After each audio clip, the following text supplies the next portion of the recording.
I do have a special guest tonight, Dinah Arnett, and I'll bring her on just a second. I wanted to mention a few things that are happening with Paranexus. We do now have a board of directors over our brand new nonprofit organization, and I'm really looking forward to seeing how this is going to spin off. I mean, there's a lot of positive aspects to being nonprofit. We're going to be able to do a lot more research. We're going to have more people involved, and I really, really, really want people out there to get involved with this. We're constantly looking for other researchers to join the organization, to become a part of it, to feel committed, and to learn and grow. You know, that's the main thing. And my guest tonight is Dinah Arnett. She has had multiple abductions happen to her since childhood, and I thought it would be interesting for everybody to hear a female standpoint on abductions. Dinah, are you there? Yes, I'm here. How are you, Mike? I'm doing great. How are you doing tonight? Doing wonderful, wonderful. We're here in this, well, sunny today, hot today in the South, in Florida. Oh, great, great. Yeah, I was explaining to everybody a little bit about your background. If you could tell us some more about yourself, that'd be wonderful. Well, you know, it's always, everyone starts the same way. We start thinking we're strange and we're weird and we don't want to talk about it. And then as we get a little bit older and we find a little support from other people having similar experiences, then blah, blah, we start realizing that there is something going on. And I remember I was probably 12 or 13 that I started hearing voices in my bedroom at night. But of course, you know, I had to come up with some reason I heard those voices. So I figured it was the Venetian blinds. They were like radio receptors. And then if that couldn't have been it, it had to be the fillings in my teeth. And I know that sounds funny and laughable because the voices were that close to my face. And Right. that was the only way I could explain it. So I would go, I remember going to my father the next day and said, I heard there's people. I hear people in my room. And he says, well, do you think they're outside the room? And, of course, you're looking for anything. And I said, well, maybe. And so he would call the local authorities, and they would do a drive-by to see if there was anybody outside the house. And then after a while, when there was no one out there, you just don't say anything anymore. You know, you just kind of keep your mouth shut. You don't want to cause trouble because you're a little kid. Right, right. So what did you find? I mean, did it escalate later for you, or did you? I mean, how did this lead back into finding out you're an abductee? Well, as a child, you became more withdrawn. You knew something wasn't right. You just felt very strange about yourself. And so you bury it, is what most of us do. You don't want to talk about it. You don't want to think about it. It's something like, well, I know another example is I remember a little bit later looking out in the sky, and my sister and I coming home from school actually saw two UFOs come from two different directions. They merged in the sky, they stopped momentarily, and they moved away.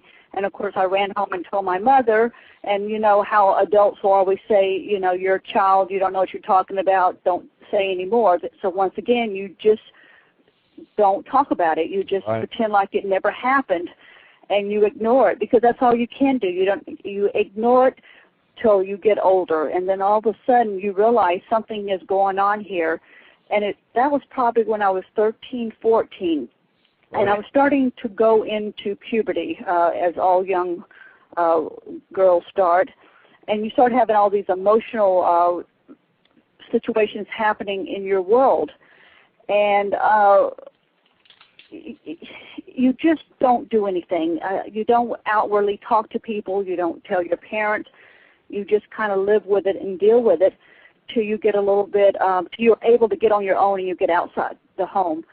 And that's when I think more activities start happening because I was gung-ho on leaving home. I was going to get a job. I was going to finish up college. I was making a track to have my own money and my own space. And I think that kind of what happens to a lot of us who have been abducted is we have to get out on our own. We don't want to be in a family environment anymore. We want to be out working, staying busy. We become, I don't know how each other people do it, but I became a workaholic. If I stayed working all the time, I would be so tired at night, I wouldn't wake up. I wouldn't remember anything. Right. So, well, as far as you, I mean, you were literally wanting the solitude, though, right? Exactly. Yeah, see, that's exactly what I went through. You know, a lot of things that you're recounting are a lot of things that I personally went through myself, and I've talked to other abductees, and they recount the same kind of situation. You know, you always feel like you're the outsider. You want to succeed at everything you're doing, but you're still, you know, you're wanting that solitude. You're wanting to get out on your own and then get away from everybody kind of feeling, you know. Did you find that you liked to go to bed, you wanted to hurry up and go to bed and go to sleep, and you stayed asleep when you were younger? Oh, yeah. Well, and then on top of it, I wanted my bed in the corner, too, so my back was against the wall. Oh, yeah, that wall, the wall is very important to me. Is if I go out to the restaurant, I need to be sitting with I need my back to the wall. I mean, even today, if we go into a restaurant, my husband knows that I am going to change the location till I have my back against the wall so I can watch the room. And I think that was, even if you went to a concert as a young person, you wanted to be in the back of the concert hall so you could watch the room. And, you know, you don't think that's odd till you reflect back on it later, is that you were always, like you have mentioned in some of your blogs, hyper vigilant. You're always watching the room. You're always, you know, I felt like I was from The Exorcist when my head could turn completely around. I had to need to know what was going on in my environment 24/7, where everyone was, what everyone was doing. If I was in a restaurant, I needed to know where the people were. I know they were just eating their food, but I had to know where they were. If they were getting up to go to the bathroom, if they were getting up to pay their bill, things that no one else would even care about. It was like I had to see where everyone was so I could keep track of everything while I was trying to enjoy a meal, so to speak. Right. Yeah, but you're so busy and caught up trying to take care of what's going on in your environment, you kind of lose track of everything else. I've been there and done that many a time. I still catch myself, as a matter of fact, doing the back in the corner thing, you know, that hypervigilance and not wanting anything behind me. I think that comes from actually the times that I've had the grays show up and you feel the hand on the shoulder deal, or, you know, it's just, it's really overwhelming. It's so scary, it's beyond words, you know. And, you know, you're right about that fear is, you know how you're watching a scary movie as a young person. You watch it and you've got your whole attention. You know that something's going to jump out at you. I could not watch that type of movie because it seemed like there was always going to be something jumping out at me in real life. From the corner of my eyes, you could always, I had just a wide peripheral vision, and I always had to move back so whatever was going to come at me, I could keep track of it. And I think that's because in the middle of the night, things were coming, things were happening. In the early days, there was no air conditioning. You know, air conditioners are the last 10, 15 years. But we're going back 30, 40 years. You had your windows open all the time. So, you know, you could hear the outside noises. You could see and we didn't have a lot of lighting in the early days. You know, you didn't have 24/7 street lights. You didn't have all the ambient light that we have in our houses and the LEDs. So there was a lot, when a light came on somewhere or something moved, you were well aware of it. You heard it. I tell people I could hear grass grow. And I always wondered why I would come up with that comment, because I did hear things in the night. And you just kind of just close your eyes and think, oh, this is not going to happen. You go to sleep. Keep your head covered up. Nothing, you know, you keep, and don't hang your hand off the side of the bed. You know, you have all these little tricks. Oh, yeah. But as I grew older and became more sexually matured, that's when it all started happening. you know, you'd wake up and you'd have pain around your abdomen area, and and you knew something went on. Or I'd have terrible periods, and there'd been no reason for it to have such pain. And you just, you know, my mother would say, "Oh, you're just a wuss," not understanding where this was really leading. And you would, and of course, I found out many years later what was happening to me. As I grew older, I had a business in Tampa, and one day this couple walked in and they introduced themselves and they said, "We run one of the local MUFON agencies, the regional agencies, and we want you to look at this material." And I've since realized that other people that have been abductees or in the UFO phenomenon, they recognize those who've had situations. You just know. And so when they brought that material to me, they knew that I had been going through it, even though I wasn't willing to admit something had been going on. And so, you know, when I opened up and saw my first gray, you know, I hyperventilated. I couldn't breathe because I knew that that's what was coming in the middle of the night. And now I had an actual face, and someone else had that actual face and had given it to me, so it wasn't my imagination. I could no longer say this was showtime. This was a real deal. And that's when I started doing all the research and all the study and started going to all the UFO conferences. And I was probably in my early 30s at that point. Mm-hmm. And I didn't dare talk to anyone. You know, if you talked to your family, they just thought you were crazy as a loon. You were, you know, you had moved out. And my father was a minister. If you can imagine being a woman and your father being a minister and living in the South, you just had three things going totally against you when it came to unusual. Then when you said this would happen, something unusual, they would not accept it. And God forbid that you should tell them that you thought it was an alien or, you know, someone from another planet. Right. And I'm sure everyone in the audience has had those typical reactions. Oh yeah. Well, see, that's pretty much my situation. You know, I grew up. I'm in the South. I grew up in that kind of atmosphere also. And for men, I think the thing that's probably one of the hardest things to do as far as your peer group's concerned is trying to allow yourself to talk to anybody, because you're just constantly going to be spurned. You're not going to have friends. You know, they're going to totally disassociate themselves, you know, from you, and you're a whack job as far as they're concerned. I've actually I don't know how many times you've had to move yourself. I've moved a couple of times over this. You know, I've had people, you know, in the neighborhood find out and get upset that, you know, there's a crazy guy living next door, you know. Then on top of it, I've had friends that have experienced this with me that would have nothing to do with me anymore. And, you know, it's really a hard life. You know, for me, I only knew one woman in my, you know, entire time of dealing with this that was an abductee also, and we used to talk. And, you know, that was the main reason I was sitting there thinking that, you know, it'd be great to bring somebody on here that has a female point of view of what happens during these abductions. I mean, could you explain some of the stuff that actually happens? I mean, you know, for men, you know, we get picked up, you get samples taken, you know, you get prodded, poked, the whole nine. You know, that's what we go through. You know, it's you know, it's still you know, psychologically hard on you because, you know, you're not in control. You're scared out of your mind. You know, they're sure as well not going to tell you what they're up to.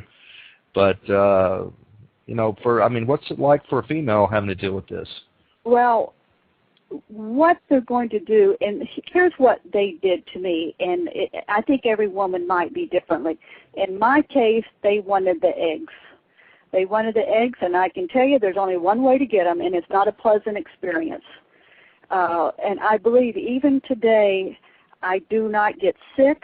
I do not want to, unless I have to do it once a year, go into a doctor's office. I do not want to be laid.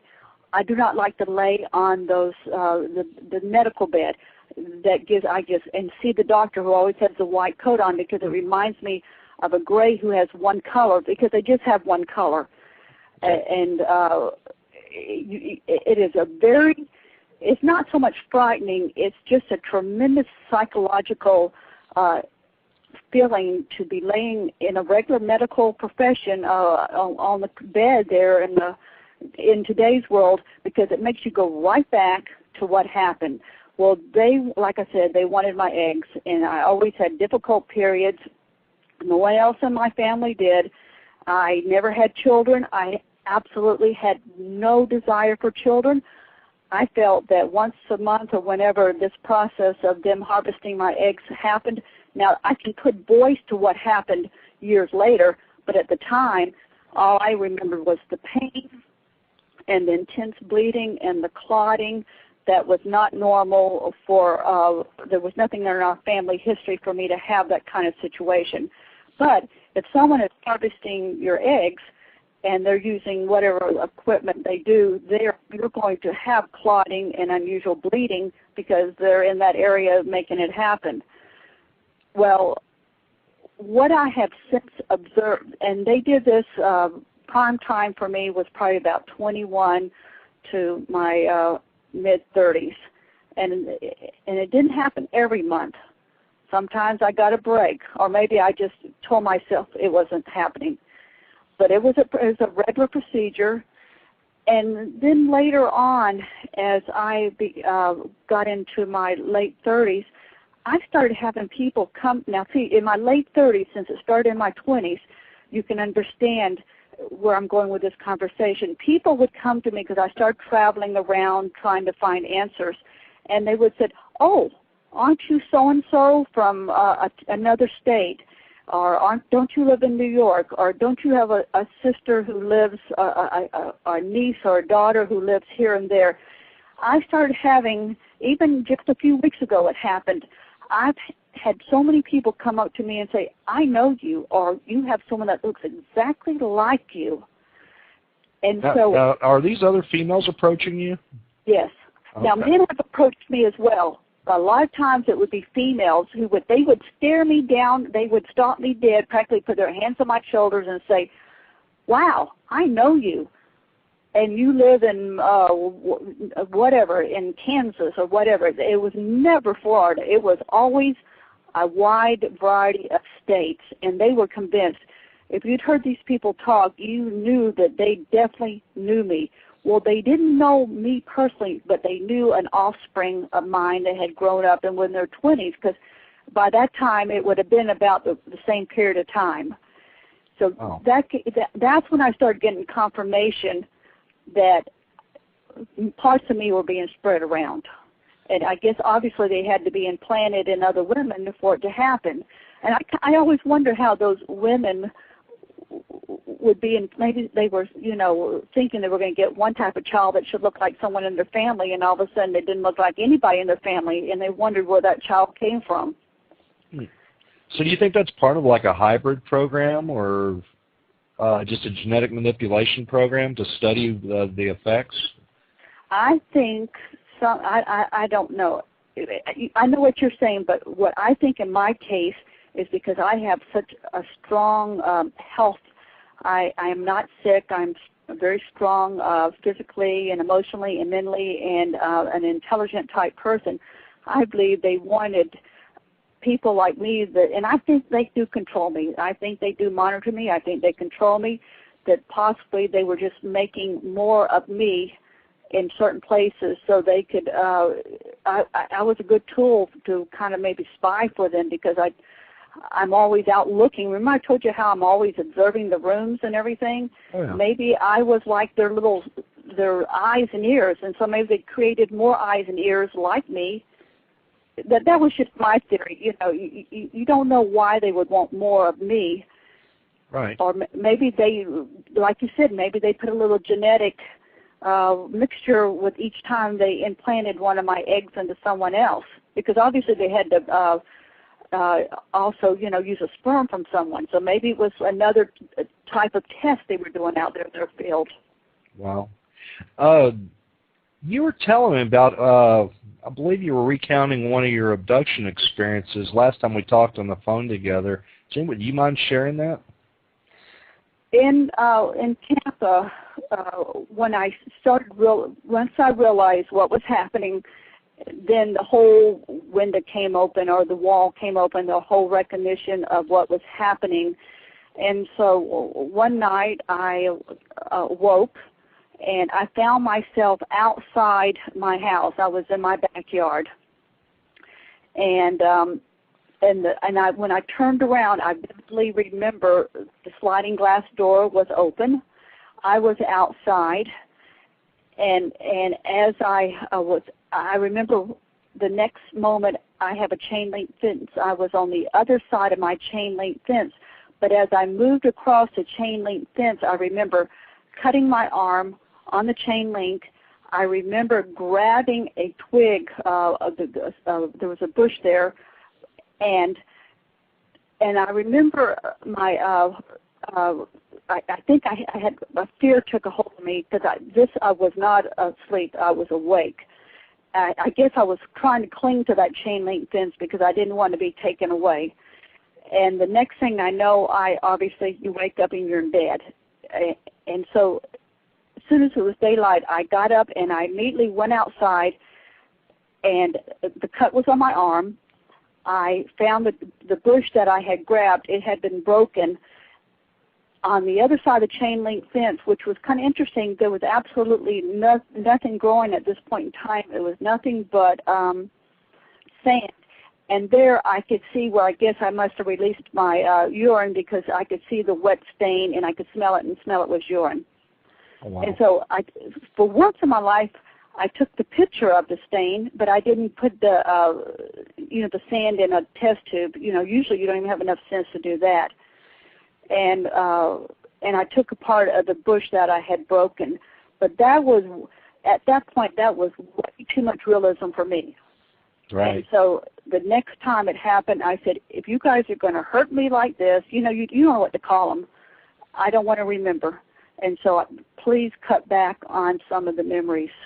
Well, unfortunately, they did not cut back, because probably about a year later, I woke up at 1:30. This is my time, would be 11:30 to 1:30. I'd go to sleep about 9, and then come 11:30, 1:30, then I'd start waking up. I found myself on a craft, and I was in an area where it looked like giant gel caps that you take like vitamins, but they were really what I saw, some type of embryo or some type of living something in those. And there was like a Nordic in there, but this Nordic particularly had long hair, I remember, or more something covering his face. Well, there was an explosion on this craft, and I remember the explosion was in where the children were, and then I found myself being flung back through time and space, waking up at 1:30. I got the habit where I looked at the clock all the time so I could keep track of things, and I found that my arms were covered with a smelly something, I don't know what it was, but it was so smelly, and I could not sleep the rest of the night. And so I knew I was on a craft. I knew there had been an explosion. I knew there was a loss of life, because that's what they had told me as they propelled me back into the bed. There was 5 people on that craft from the Tampa Bay area. I found one other, and this took me about 6 months asking, and I finally found one person. And she said, yes, I was on that craft, but don't you ever mention it to me again. I don't want to know about it. I don't want to think about it. Just leave me alone. And this is the kind of response that, as always, Mike, you have heard, people don't want to remember these things. They want to blank it out. They want to forget about it. They want to push it to the background as far as they can. Right. There's that kind of reminds me of the situation that I had experienced. There was 5 or 6 other people, and we'd seen what looked like a condensation trail just appear out of nowhere above us, and I mean real low. We're talking a couple hundred feet above us. Now, we were thinking, oh, that's really a low-lying cloud just to show up all of a sudden. Well, off in the distance, I'm seeing a red light back in the forest just hovering. And, you know, the next thing we know, we're all laying down on the concrete, just, you know, like cords of wood. And I get up, and I remember them showing up and knocking us out. I don't remember after that point, and then I remember waking up, and then there were several people in the group that did not, they didn't remember a thing. And then there were a couple that did, and the couple that did, they absolutely didn't want to talk about it. They had nothing to do with me anymore, You get associated with it, and then the sad thing of it is it's not even your fault. It was one of those situations, you just can't believe the level of people's denial. Even though it's happened to them, they flat refuse to want to remember. It's so horrifying, I guess, or so hard for them to deal with, they just don't want to talk about it. So. We had talked about hypnosis for a moment. Well, obviously, when these things start happening, you start some people run from it, and people like us run toward it because we want to understand it. We read more books on psychology, we study a lot of different things, but hypnosis was the first place I ran, and I found that when I had my hypnosis training, what would happen is, we practice on each other. Well, when it would be my time for them to put me under, I went so deep and disappeared so far that they had trouble getting me back into the waking world. And it dawned on me that obviously that when we're abducted, it has to be some type of, hypnosis is the best way I can describe it. And I think I mentioned to you that if the right person looks at me and taps me on my right wrist, that's all it takes for me to go under. I finally have recognized so I'm very careful around hypnosis now because I do just disappear. I just fade. You're not going to be able to talk to me or get anything out of me because I have just gone somewhere. Wow. Really, really far away. So is that something that you think the Greys may have trained you to do so they can control you easier without having to use any technology? Or I think so. I think that was some early childhood training when they first start with you. I think I'm sure of it. Because, I find it interesting you're talking about the right wrist. I remember when I'm being led around, it's usually by my right arm or right wrist. And I never have really thought about it, what they're actually doing. But I do know I'm usually, I'm not in control of the situation whatsoever. It's almost like, I'm just a third-party observer that is really scared, and I'm watching my body walk around wherever they want to go. Right, and it's easier that way. You're safer. You feel safer by letting them take care of you and your mind be removed. Yeah, that's exactly what I experienced, and it's really frightening. When you come back, there's no words to describe it. The other abductees out there that are listening to this, I know you know exactly what we're talking about. This is one of those things that's really hard to explain to other people of what's going on, and it sounds pretty manic actually. But for those of that are experiencing this is a very common part of it. Now, I all of a sudden had a nice little life going in Tampa, had a nice little business, and I woke up, we had the Hurricane Charlie here in 2004, and I woke up and I said, I'm moving. And now, for me to move, I'm a nester. I nest, I make my friends and my family and everything. And bingo, we moved up into Ocala, into the forest, not to the city. We moved into the woods. And we're 1 hour away from a city. And I thought, now this is really odd. What? And I thought, well, if I move, they won't come with me. I'll be up there by myself. Well, after I have thought about it for the last couple of years, and sometimes it takes a couple of years to figure it out, there's minimum power lines up here. And like I said, the sky is bright at night. There just seems to be less. My attention is not diverted by the mundane things of being in the city, the noise and the people and all that. And so it dawned on me, now what am I doing? What am I doing to further their cause now? And I began to realize that they are monitoring me still.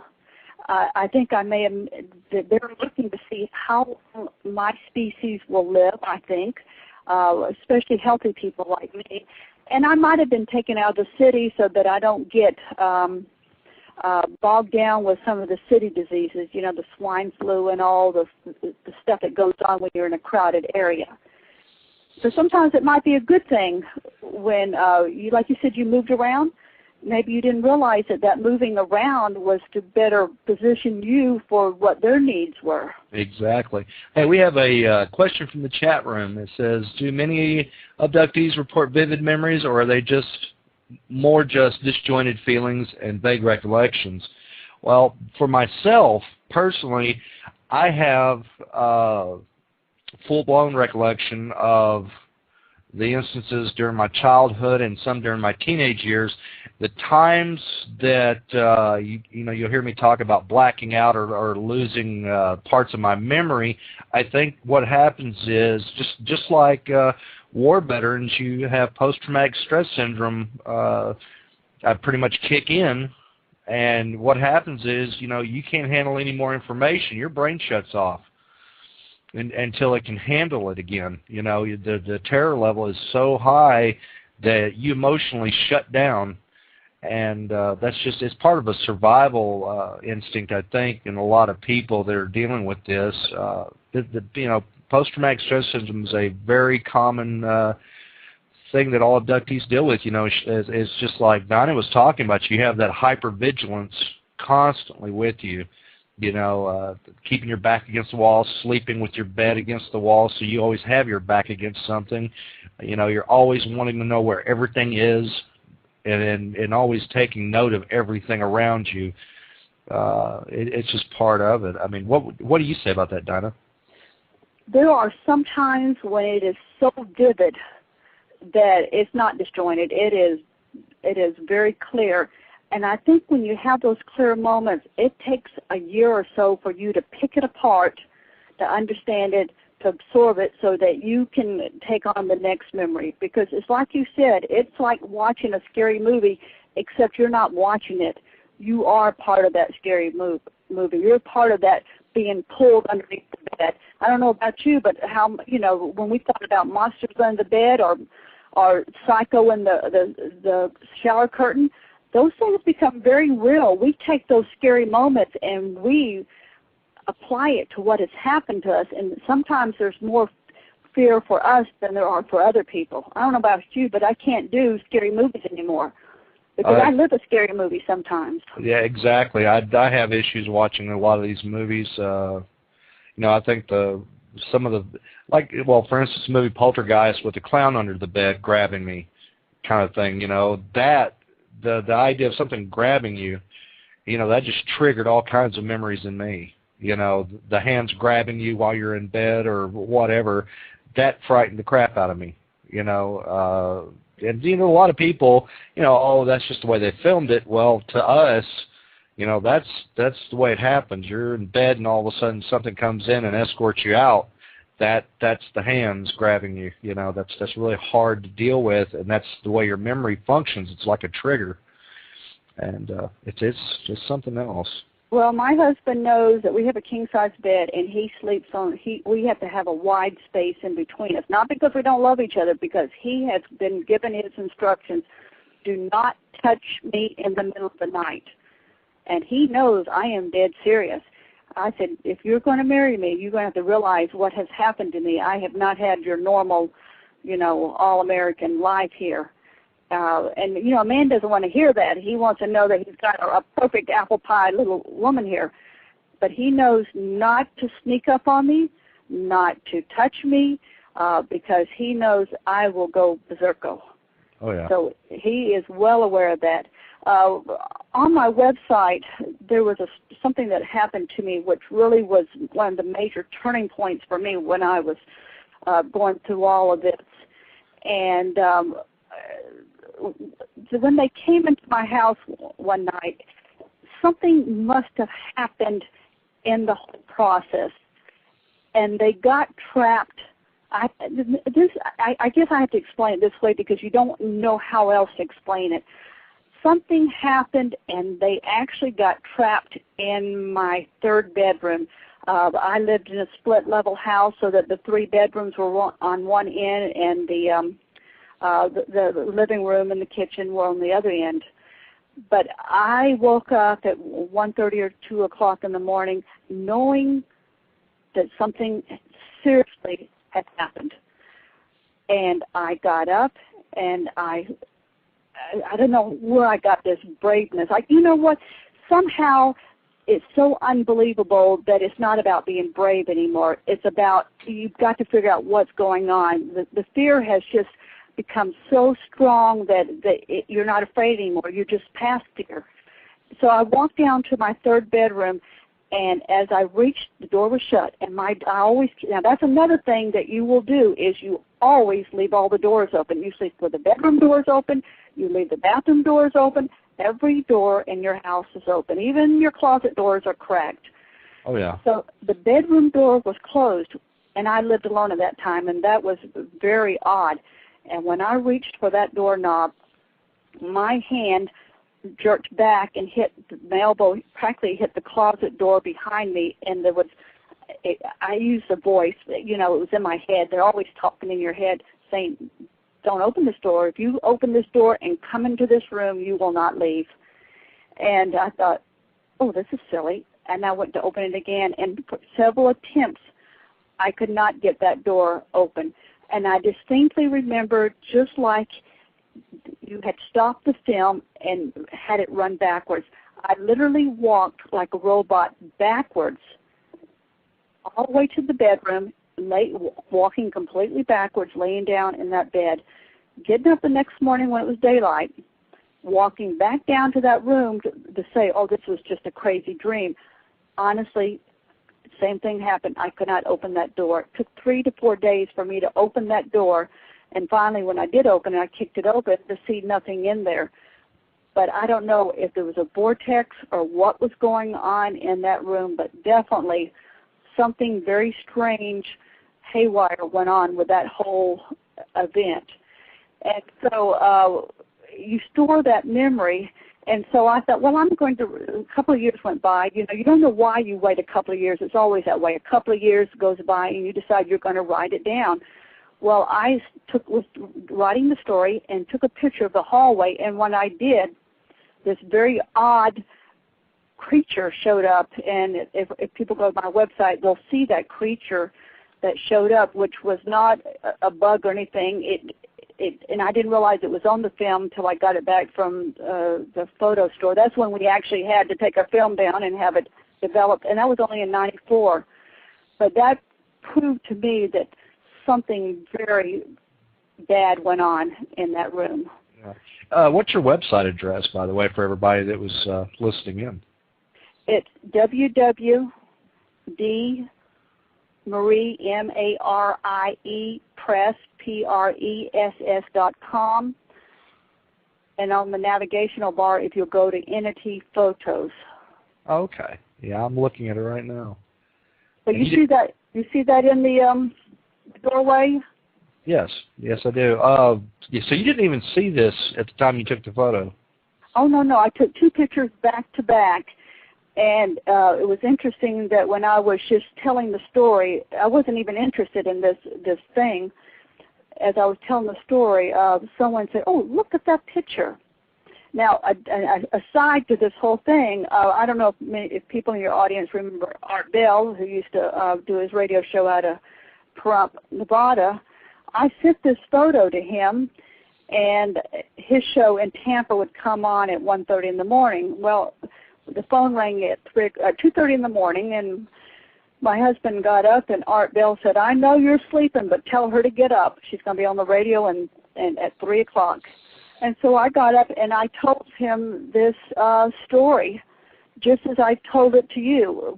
I had no idea, but I've had time to reflect on it, realizing something really went wrong that night in the world of ETs or whatever was going on. Now, where I lived, I was near MacDill, a major Air Force base. I was within a 30-minute drive of that Air Force base. I also was near Tampa Bay, which are vehicles, you know, a lot of phenomena. And I was near an airport. So everything that kind of makes up when you hear things that happen in the UFO world, you tend to sometimes hear these three elements: Air Force bases, you know, water elements, and a lot of airplanes. Right. Dad, I have a question for you. All this time that you've been dealing with the abduction phenomena, have you noticed that you have psychic events or psychokinetic events happen where things will be moving on their own, things disappear, you actually have precognition going on? You know, and it's not that it's constant, it just seems like it waxes and wanes with the abductions. You exactly. All of a sudden, you become what you call a psychic. I wake up in the morning, I know what the headlines are, the precognitive, that you know what's going on. I can wake up and say to my husband, we're going to get some bad news today, and the phone will ring, and someone that we knew has passed away. I sometimes will find things, apports, you know, that have fallen from other dimensions.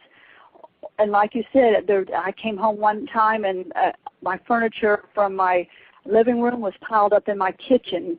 You know, when you're home, sometimes you can make things happen because of your psychic abilities or the energy you put off. But it was interesting that I wasn't home and the furniture had moved. So and a lot of that stuff happened at the same time when my first husband was killed in a really tragic accident, and I believe that his death triggered those abilities of mine. And I think those abilities happen because when you're working with the ETs, or I'm not saying working with them, but when they are, you become part of that dimension. You are working with that different dimension because obviously they're coming from someplace, and I don't think it's from planet Earth. No, that's another thing I've talked about in the past, that you know, I would sit there and think that a lot of it's technology based, but then I start looking at the dynamics of how they come in, how they step in, how they pick you up, and how they take off. And you know, it's really odd. They are very good at what they do as far as just showing up out of nowhere. And I find that really strange, you know, that you know, surely even if you had an invisibility cloak, somebody would have noticed something odd, you know, like heat signatures or something. You know, the police helicopters have infrared cameras going all the time, you know, the night cameras on their helicopter for finding people, you know, the FLIR technology, and surely they would have noticed these UFOs coming down and messing with people. But instead of that, what happens is you get abducted, and all of a sudden you're somewhere else. And it really makes no sense why you can be in one place and then another place in an instant, outside of your either changing dimensions or, you know, somehow they've shifted your location with dimensional technology. I'm not too sure how they're, you know, how they go about that, but it's just really, it's fascinating on one hand, and the other hand, it's kind of terrifying that they have that kind of power. You know, I mentioned this to you the other night. Now, what I'm about to tell you now is something that is a relatively new event. It's happened 3 times in the last 6 weeks. I had gone to bed early, probably about 10 o'clock, and all of a sudden the room lit up. And I turned to my husband, "Did you see that?" And, of course, he hates it, the nit when something like that happens, because he thinks, oh, my God, Twilight Zone's coming. And he said, yes, I saw. Now, it was not heat lightning. It did not light up from outside the house. It lit up inside the house. And so I got up and walked around, and obviously I didn't find anything.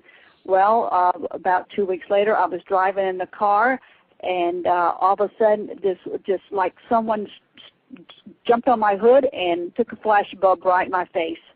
It happened again just a few days ago. And once I said to him, "Did you see that?" He said, "No." nor do I think I was having some brain flash or anything like this, because this definitely was not inside my head. It definitely came from the outside looking in like a flash bulb. Now, Right. I don't know if you've experienced that, but this is something brand new. Well, no, that's something. I mean, if you remember, we were talking about that I had that situation happen to me about, I guess it was 3 weeks ago. I had the same situation. You know, I was in my bedroom, and I thought it was heat lightning. And I see a flash in the room, and I'm like going, well, that's really odd. Well, it's just, you know, I just kind of blew it off to being heat lightning. You know, and when you're living in the South, you have heat lightning.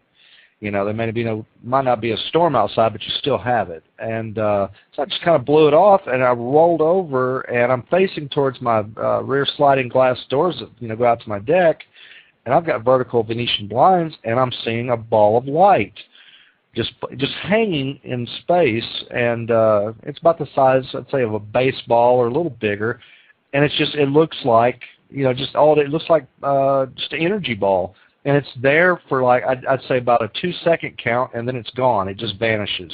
And so I'm sitting there thinking to myself, okay, what was that all about? You know, and the nice thing of it was I wasn't scared as much as I was, you know, okay, what's next? I think that was my question in my head that came up. You know, I was just like, okay, that was odd. What's next? What am I in for? You know, because usually when that kind of stuff starts happening, that's usually the indicator, you know, that something's coming. You know, they're coming to pick you up, or it's already happened. But was it early? Mine was about 10 o'clock, 10:30, somewhere in there. It was right around that range at night. It was just right after sunset. It was right after sunset here locally, and that's you know, I talked to Doug and other people at Paranexus about it, and you know, there's no explanation for it. It's just an instance of something happening, you know, and I didn't catch it on film. You know, I've recreated a simulation of it, but it's like I said, it's just one of those instances of weird stuff that happen, and there's nothing you can really make of it, and there's no rhyme or reason for it happening. Now, and what I found interesting is when you brought that up, it kind of sent chills down my back, because, you know, I hadn't mentioned it to you before, and I haven't had a chance to talk to the other abductees that I talked to in the forum about it, whether or not they've been noticing it. But that's something I need to look into, evidently. Well, obviously, and like I said, this happened twice in the daytime, and this other, 10 o'clock, that's not the normal time they come visiting. My time is 11:30 or 1:30, and they were pretty steady, that 1:30. I got to the point where you're just like, okay, it's 1:30, but I will tell you another interesting 1:30 situation that happened. I mentioned that my first husband had been killed, and I think that just it was a difficult situation, but it also made me, once again, emotionally hypersensitive as well. But one night at 1:30 in the morning, the phone rang, and when I answered the phone, it was my husband calling. I have to say, we use the word calling from the other side, but I think he was in that same dimension that sometimes where the ETs walk. I don't, you know, if we call it the fifth dimension, sixth dimension, whatever you want to call it, but that space between what we feel is a time where there's no time. He came on the line. I heard his voice, but it took him a long time, and I could hear all these rumble of voices, like if you were at Grand Central Station or a very busy airport hub and you hear a hum of voices. And I heard him moving toward the phone, and the whole time I'm holding that phone and saying, hello, hello. And he came up to me, and he said to me, I have the key, but I don't know how to get in. And that happened back in probably the early 90s when I heard that phone call. So I realized two things are happening. Is there's something of this psychic type events happening alongside with ET type events, and you know, I believe they happen in the same dimension, but the distinct events happening. Right. Let me mention real quick, if anybody would like to call in and ask our guest a question or ask me a question, the number is 347-945-7799, or you can ask your question in the chat room. We'll be more than happy to relay it to Dinah and to me. So I have another question for you. Could you describe actually what a gray looks like? In my particular situation, I don't want to say they have these big eyes. To me, I call them the little people, and they all are what I call one color. It's kind of like a no color. You know, you can see silver, you can see gray, but they're just a little small, and I'm a small person, and they're actually smaller than I am. They're probably, in what I have seen, they're about 4 foot. And I don't notice their fingers so much as I notice their face, because when they lean over you and they stare at you with those big eyes, I went one time to have cosmetic surgery, have eyeliner tattooed on, and when the lady put on these big goggles to lean over me to so that she could tattoo me, I had a panic attack that sent me. I jumped off her little bed, and I was in the corner of her little place, all wadded up like a. And she says, "What is wrong with you?" I said, "I don't know, but when you leaned down with those big eyes and that white coat on, that one color thing, and looked over at me, it just sent chills." So, I just remember the bending over more than anything else. Right. See, I have problems with dentists myself. Well, there you go. It's the same situation. People leaning over me.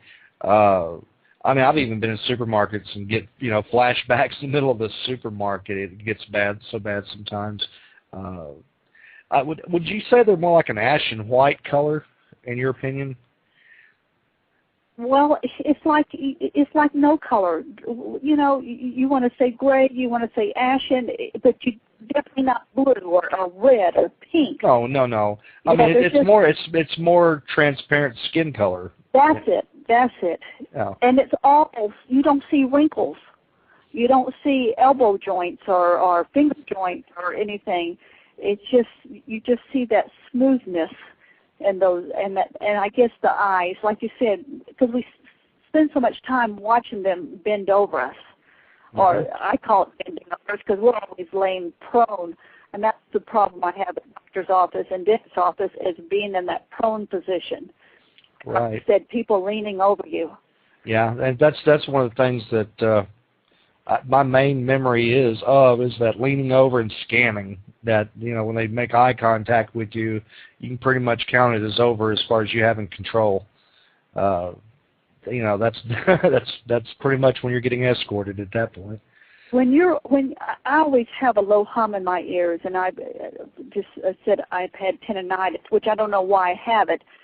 But sometimes I wonder if that low, I'll get real quiet and I'll hear it.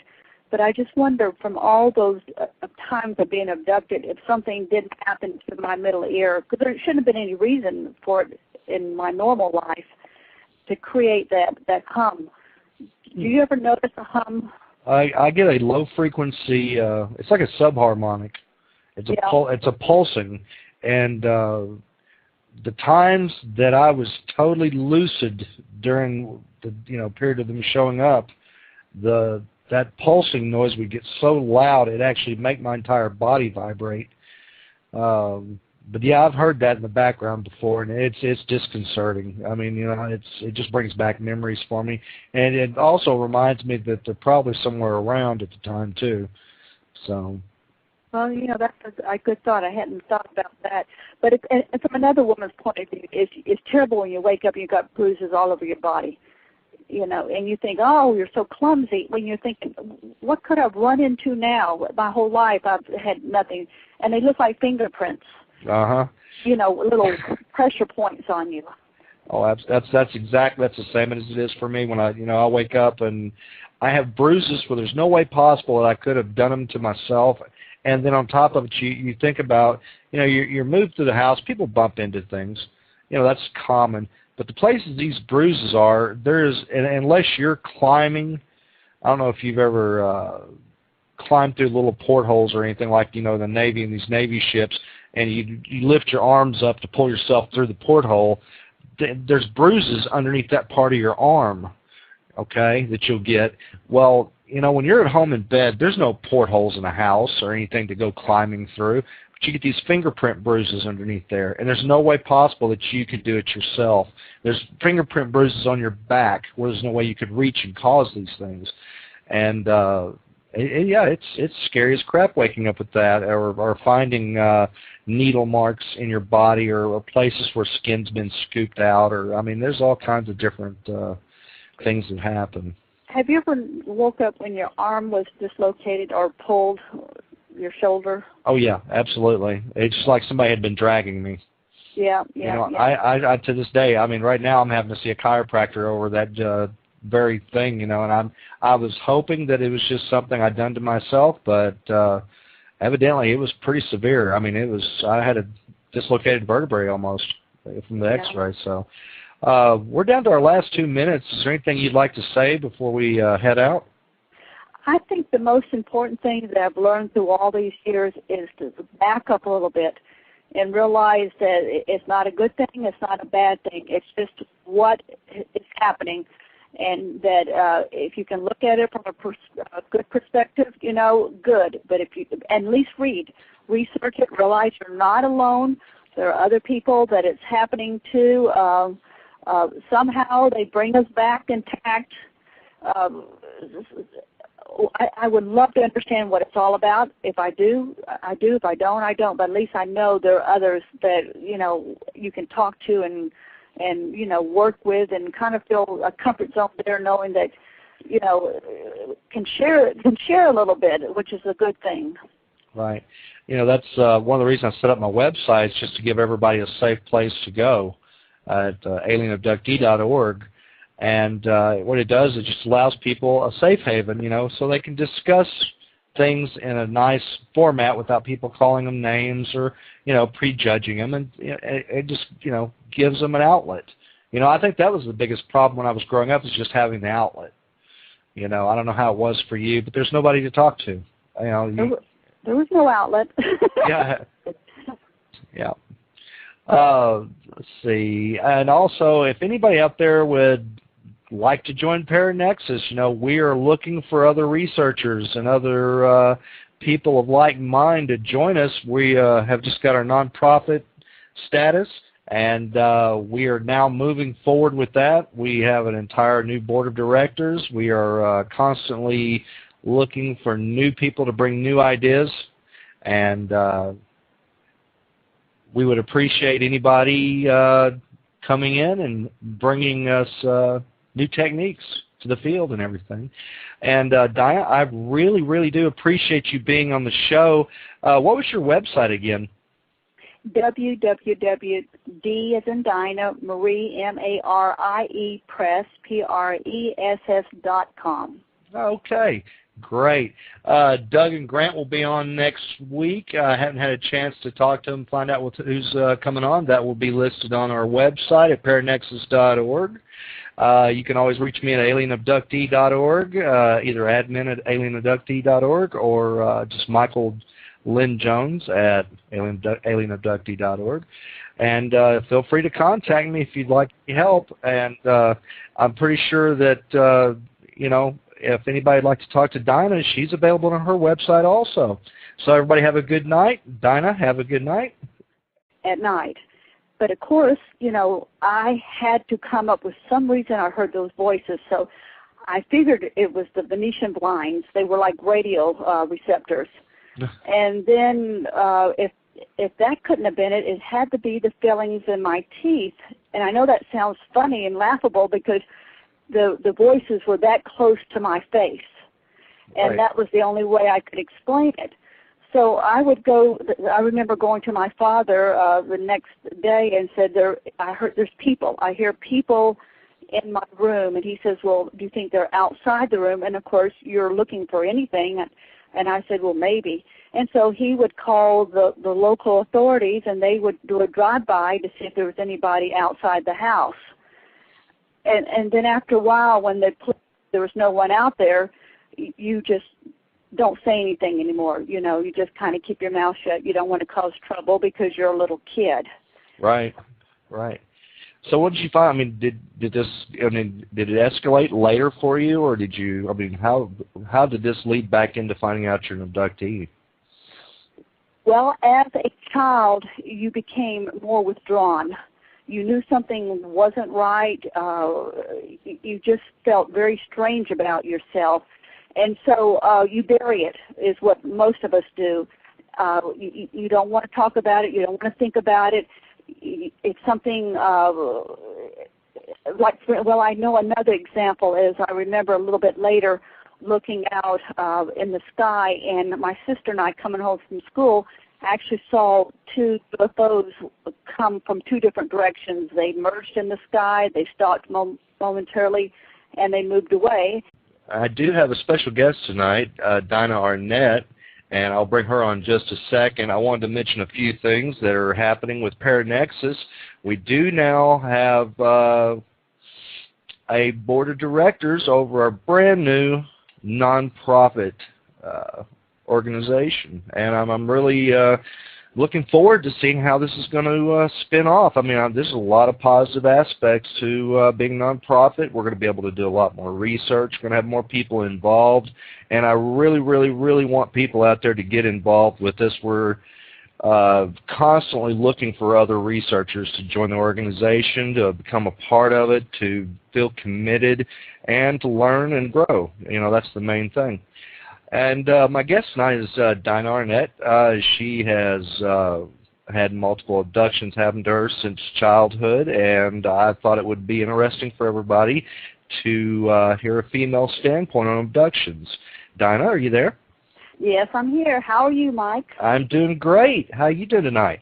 Doing wonderful, wonderful. We're here in this, well, sunny today, hot today in the South, in Florida. Oh, great, great.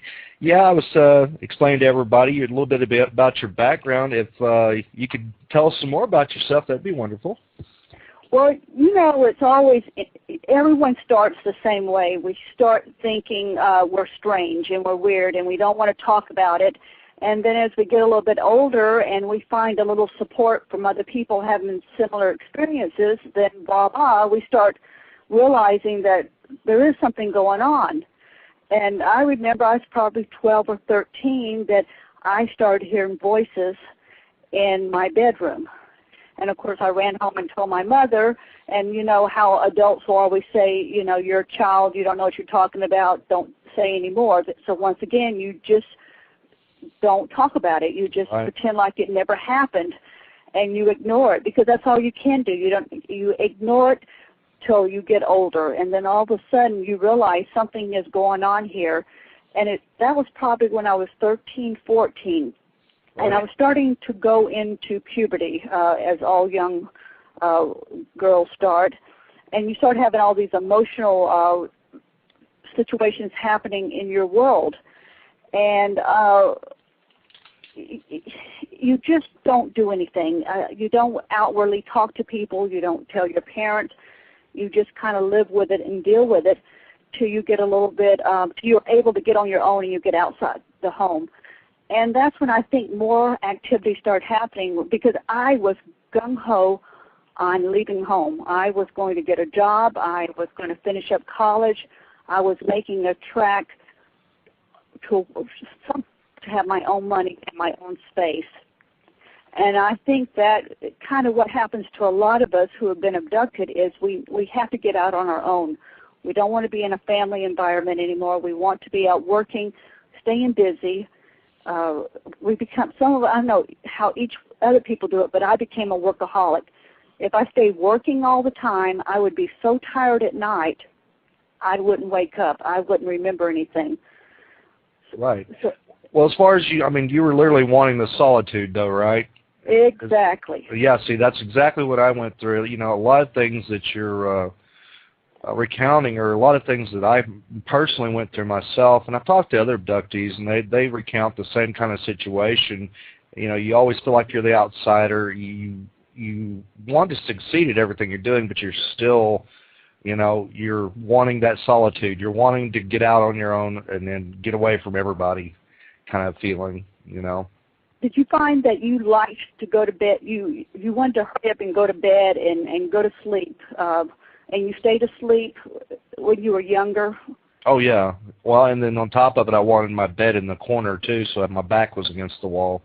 Oh, yeah, that wall, the wall is very important to me. Is if I go out to a restaurant, I need to be sitting with I need my back to the wall. I mean, even today, if we go into a restaurant, my husband knows that I am going to change the location till I have my back against the wall so I can watch the room. And I think that was, even if you went to a concert as a young person, you wanted to be in the back of the concert hall so you could watch the room. And, you know, you don't think that's odd till you reflect back on it later, is that you were always, like you have mentioned in some of your blogs, hyper vigilant. You're always watching the room. You're always, you know, I felt like I was from The Exorcist when my head could turn completely around.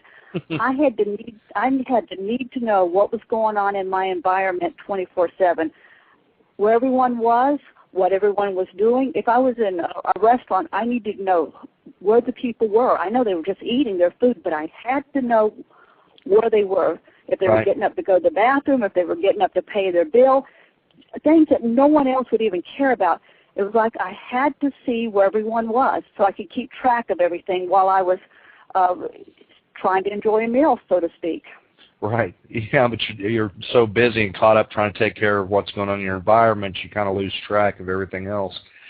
I've been there and done that many a time. I still catch myself, as a matter of fact, doing the back in the corner thing, you know, that hypervigilance and not wanting anything behind me. I think that comes from actually the times that I've had the grays show up and you feel the hand on the shoulder deal, or, you know, it's just, it's really overwhelming. It's so scary, it's beyond words, you know. And, you know, you're right about that fear is, you know how you're watching a scary movie as a young person. You watch it and you've got your whole attention. You know that something's going to jump out at you. I could not watch that type of movie because it seemed like there was always going to be something jumping out at me in real life. From the corner of my eyes, you could always, I had just a wide peripheral vision, and I always had to move back, so whatever was going to come at me, I could keep track of it. And I think that's because in the middle of the night, things were coming, things were happening. In the early days, there was no air conditioning. You know, air conditioners are the last 10, 15 years. But we're going back 30, 40 years. You had your windows open all the time. So, you know, you could hear the outside noises. You could see and we didn't have a lot of lighting in the early days. You know, you didn't have 24/7 street lights. You didn't have all the ambient light that we have in our houses and the LEDs. So there was a lot, when a light came on somewhere or something moved, you were well aware of it. You heard it.